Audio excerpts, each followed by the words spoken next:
Hello world! Here with me today is a superstar and global B2B SaaS marketing leader, Natalie Binns, who just so happens to be our newest, first ever VP Marketing here at Oktopost. With a demonstrated history of leading world-class cross-functional marketing teams across multiple geos in the B2B tech space, based out of the UK, and a love for international travel and a real passion for all things marketing, please welcome Natalie to the show. Natalie, are you ready to get radically transparent with me? I'm very ready. Thanks very much, Jen. That was a great intro. Fantastic. We're super pumped and super stoked to have you on the show. And I figured since you're the newest VP Marketing, I'm going to be reporting to you, I should probably throw you an easy first question. Thank you. So with that, could you give us perhaps a brief look at your professional journey and how you happen to find yourself as VP Marketing here at Oktopost? Absolutely. So my journey is quite an interesting one because I started in sales. Some say the dark side, before I found myself moving over to marketing. And that journey was really interesting. As a salesperson, at the time, lots of cold calling, very little lead generation from any kind of marketing sources. I had to learn about cold calling and really attracting somebody and engaging them and getting them interested in what products I was selling. And then from there, I led a team, which obviously presents different challenges and learning more about the methodology behind selling. And then I was really lucky enough to move into a company where that team reported into the marketing function. And it was really, this was a small startup, a security startup called Black Spider, a really high energy team. I was really lucky in that I had the opportunity to work with some super smart marketers and had the great opportunity to really understand what marketing was all about. And that really kind of got me interested in the early stage of the customer journey, how to really educate and evangelize on problems that the company that you effectively work for solves. And I found that although there's a lot of great creativity and fun things about marketing, there's also a lot of analytical elements to marketing, a lot of numbers, goals, and that really interested me, especially coming from a sales background.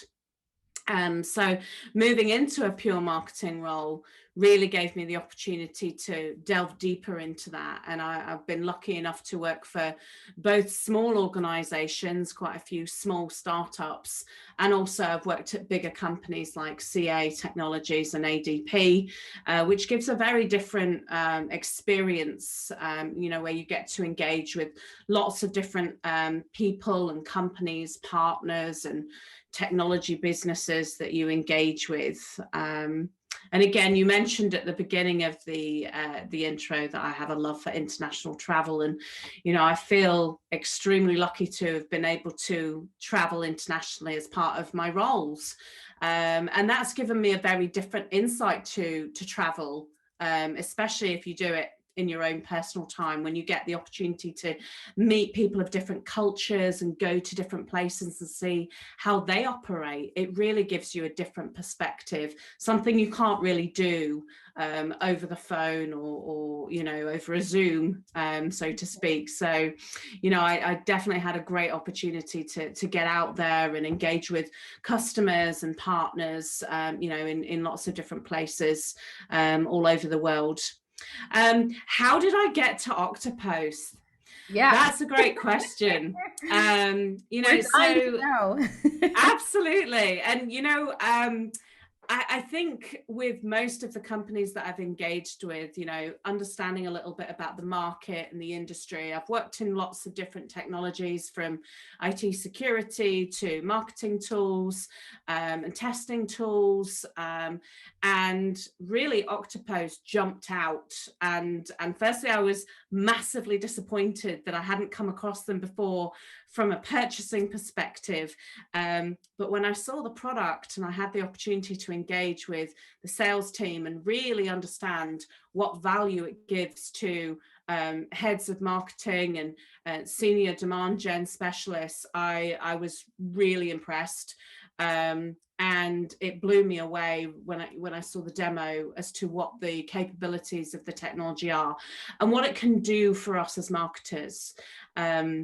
I myself have been a big advocate for social media in business for a very long time, and I've often come across the challenge of, organic versus paid, and how much energy a company can put into organic, and what are the values behind that, what are the reasons for doing that. And I think Oktopost really encompasses everything that you need to really show the value and the benefit of investing your time and energy into organic social, and then connecting that to all of the other programs that you're doing. Secondly, obviously, an amazing team. The energy and enthusiasm from the team, the experience from the executives, and everybody I've met has had the same values and energy and enthusiasm for the opportunity, and also the journey that the company is going on. And for me, an opportunity to come in, roll my sleeves up and get involved and help build this great company is something that honestly I cannot wait to get stuck in. Well, we're excited to have you stuck, and hopefully for a very long time. And when Absolutely. what attracted you to Oktopost and your journey from sales into marketing, something that crosses my mind is there's probably a lot keeping you up at night, professionally, personally. But I'm dying to know, you have so much experience under your belt in an array of different organizations and an array of different functions. What keeps you up at night professionally in the industry and for you as Natalie? That's a great question. It's one of those things that varies over time. And, for me, there is just so much to learn always. The technology industry is never, staying still. It's constantly moving forward. And when I look at, the technologies that, we see today that weren't available sort of, 10 years ago, we are constantly evolving as marketers. And, COVID aside, which obviously presents its whole own set of challenges for the marketing space, we've gone through a journey. And the thing about marketing is that there is never a perfect solution. There is never a perfect way to do things. And, something that works today may not have worked 6 months ago, and it may not work in 6 months' time. So I think one of the things that keeps me up at night professionally is just the sheer opportunity and volume of information that needs to be consumed, and there's never enough hours in the day. And I think one of the great things about this podcast is that it really helps provide some information in an easy way where I can multitask and go and take the dog for a walk, or be commuting if that's a thing these days, or even just doing cleaning the house. It's something that when you can absorb information, that kind of helps you sleep better. But also I always have a piece of paper and a pen by the side of my bed, because I do have times where I've got lots of things going around, and if I don't write them down, then I will forget about them. And so ideas flow in different waves at different times. So it's just the sheer volume of everything to consume, really. It's wild. No, it's wild. There's always new technologies popping up. And what's funny is that, so way back when I was in college, there was no social media. And I always laughed to myself thinking, like, this is the career that I am now in. This is who I am, my identity, and something that didn't even exist when I was at university. And I remember the first day of our first lecture of the media and communication major, our professor had stood up, and you're a little freshman right out of high school, you're ready for the to learn, and you're so excited and nervous, and he stands up so casually and nonchalantly, and he shares with us, welcome to the media and communication major, where everything you learn in the next 4 years by the time you graduate will be obsolete. I remember thinking, right, I went to an American university. Those things are expensive, right? And I'm thinking, what? But he was so right. And I think what makes that incredible as marketers is that, you mentioned COVID, right? And we all had to use a 2020 term, right? Pivot and be dynamic and adapt really fast. But I almost think the nature of our industry has molded us to be experts in that. So I always just think of that story. I can completely relate to you on that. But I do want to ask, something in your opinion.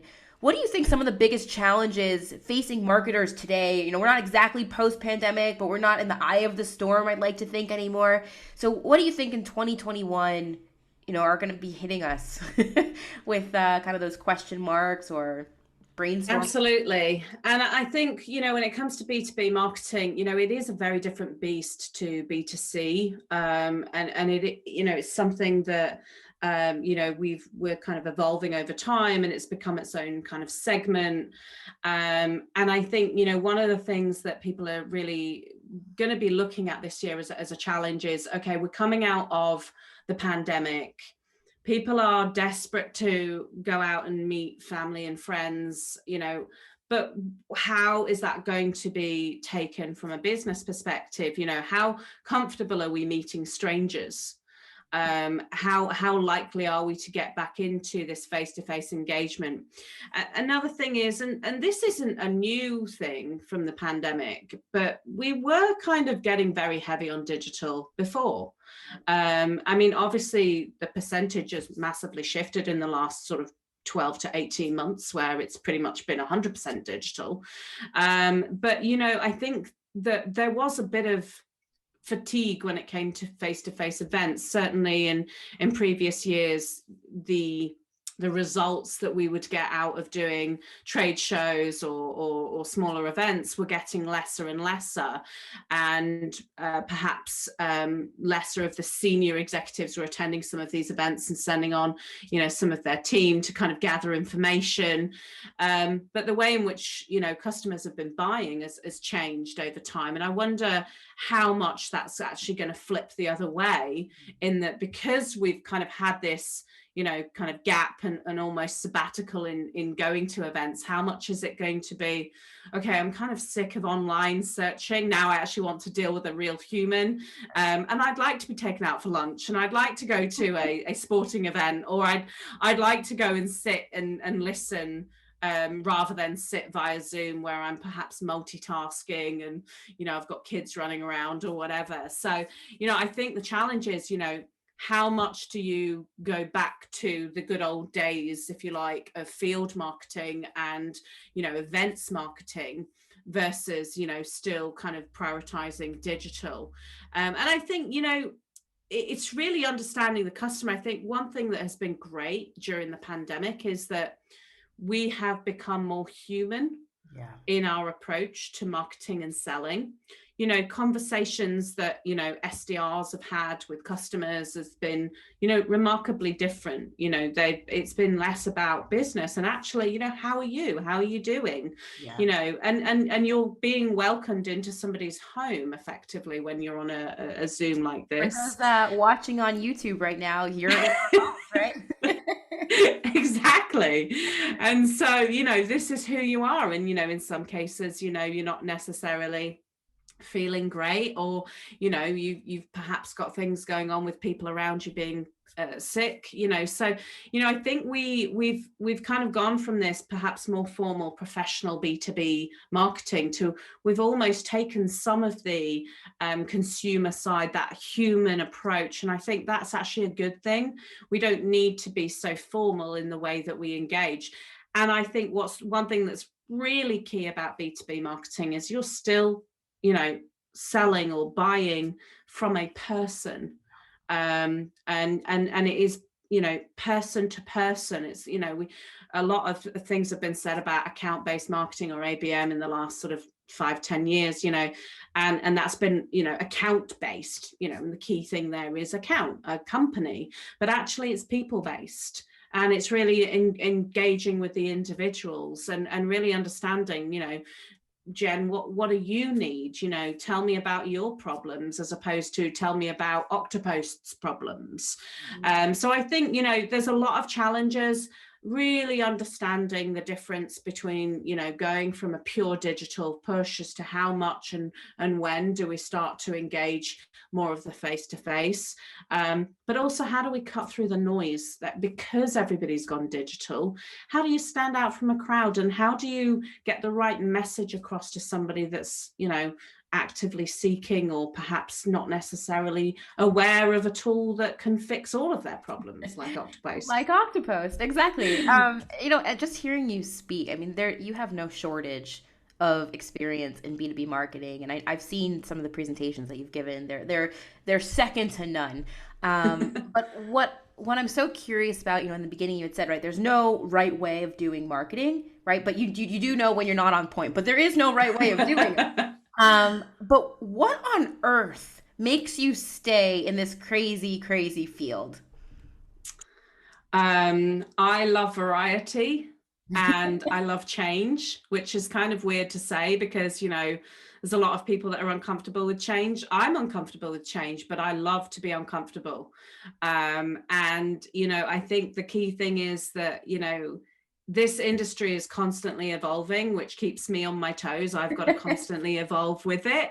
And that keeps the you know, the gray matter ticking over. But also, you know, I've met some of the best people in my life in this industry, and I continue to do so. And I'm very, very lucky to have a network of mentors and people that, you know, I've worked with in some capacity at some stage in my career, who have come on to be really important people in my life. And although we do talk a lot about marketing when we get together over, you know, a glass of something and a lovely meal, you know, we also, you know, they're people I can go to about personal elements to my life just as much as, you know, professional. And I think, you know, I feel like this industry is a really connected industry, and there's people of all different experiences. And, you know, for me, diversity is really important. It helps shape me as a person, helps me learn. And I'm very inquisitive and I like to learn from people around me. And, you know, I think that's one of the great things about this industry is that, you know, I've met people not just internationally from travel, but I've met people, you know, in country that are from different diverse backgrounds and have different experience and different ideas. And I think, you know, to the point that we made earlier, you know, you can't have a shortage of ideas. You've always got to be thinking about trying something different, you know, trying to run different experiments and thinking about how things can you know, be different, and find something that's going to work. And so, you know, I can't really see myself ever leaving this industry. And if I do, I think I would have to find something to keep me busy if I ever retire. And I think, you know, if anything, it would be, you know, to kind of teach related to this industry, which, to the point that you made earlier, anything that I would bring from my experience would be obsolete anyway. So I keep going, and, you know, and I enjoy every minute of it, the highs and the lows, which there are many, because, you know, B2B marketing and technology, it's a roller coaster, isn't it?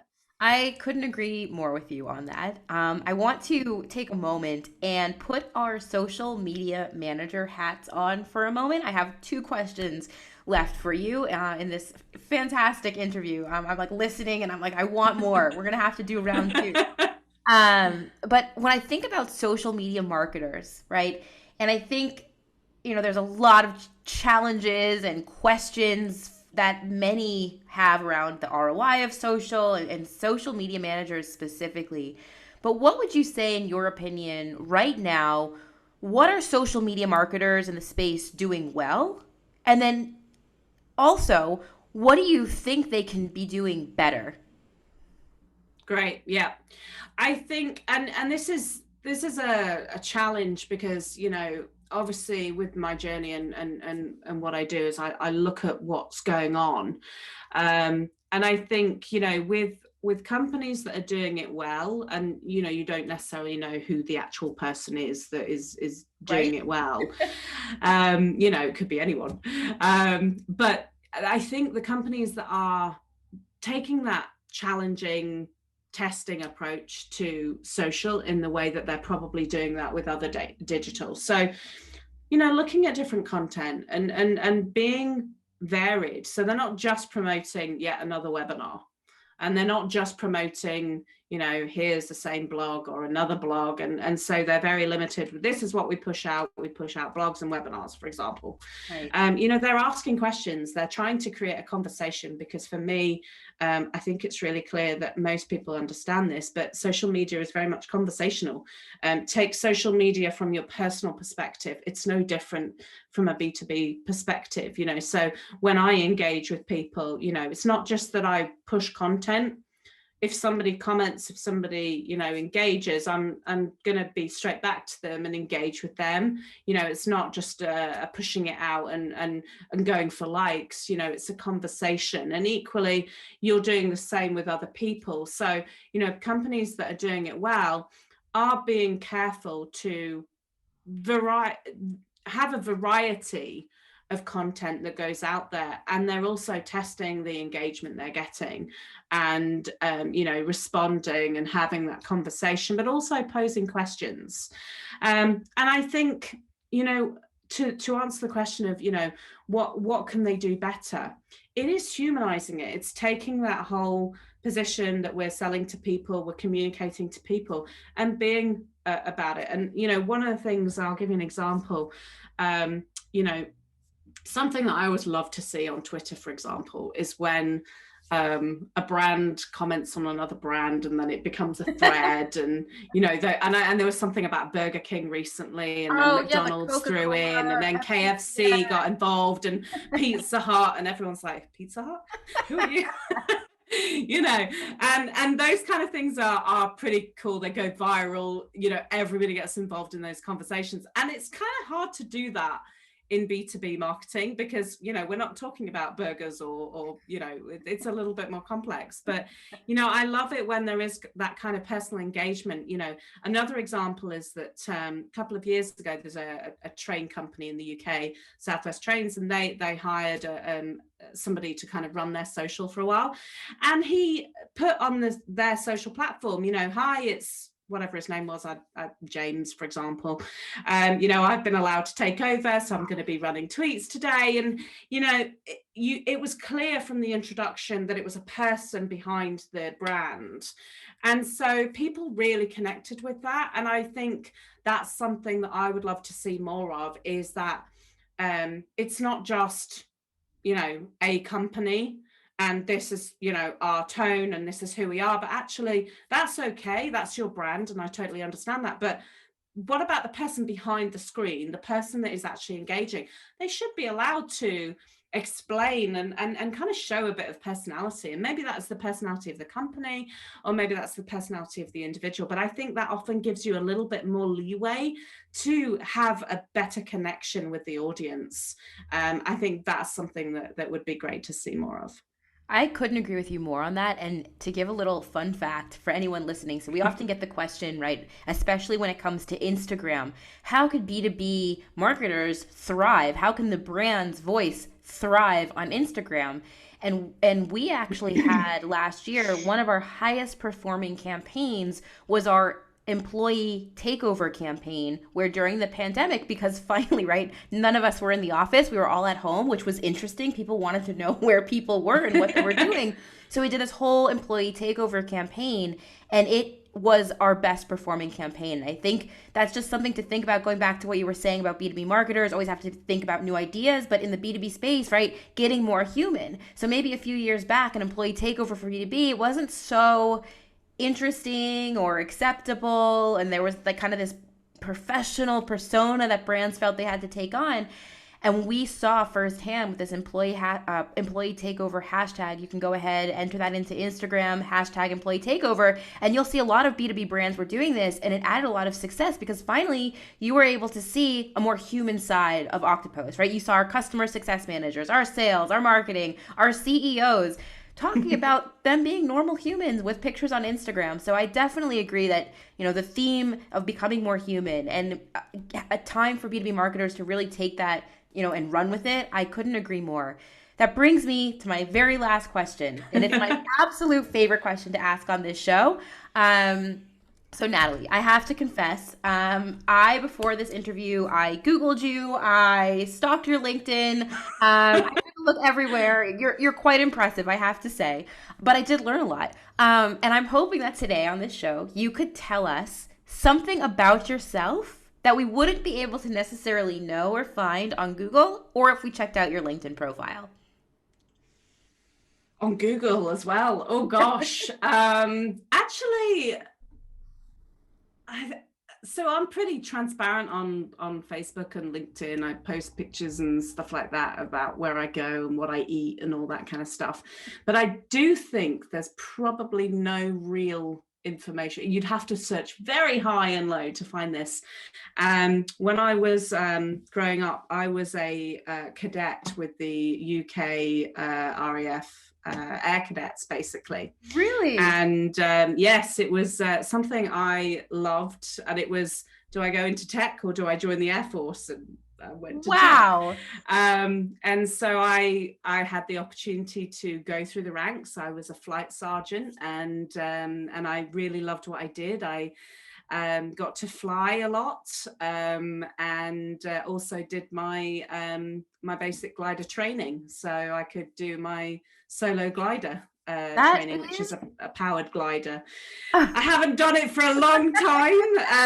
The next Oktopost fun day, friends. So probably not safe to fly a plane these days, but yes, that was something that really shaped my early years. It really helped with discipline, engagement, with people of all different ages and backgrounds. And, I had the opportunity to do lots of cool stuff. And, it really kind of set me up, especially that kind of drive for moving through the ranks. And that kind of really helped me get on the path for my career. So yes, there you go. I'll find a photo and dig it out. That's wild. And everybody listening in, I know you couldn't see my face, but my jaw literally, it fell automatically to the floor. And as I looked in the Zoom, I was like, oh, I better put that back. That is fascinating. I'm amazed. That is incredible. Natalie, thank you so much for joining us today, getting radically transparent, sharing what you did. We are beyond excited to have you on the team, and we look forward to all the great things you're going to take Oktopost beyond too. So thank you so much. Thank you. It's been fantastic, and I cannot wait to join the team. I'm really excited. So thanks very much for your time today, Jen. Thanks for tuning in to the Radically Transparent podcast, brought to you by Oktopost, the only social media management and employee advocacy platform architected for B2B. I'm Jennifer Gutman, your host and director of social strategy here at Oktopost. And if you love today's show, we'd love if you subscribe, rate, and give a raving review wherever you get your podcasts. For more discussion on B2B social media marketing, be sure to follow Oktopost on LinkedIn. And of course, to gain access to all our free social media marketing and employee advocacy resources, head on over to our website, www.oktopost.com. Until next time.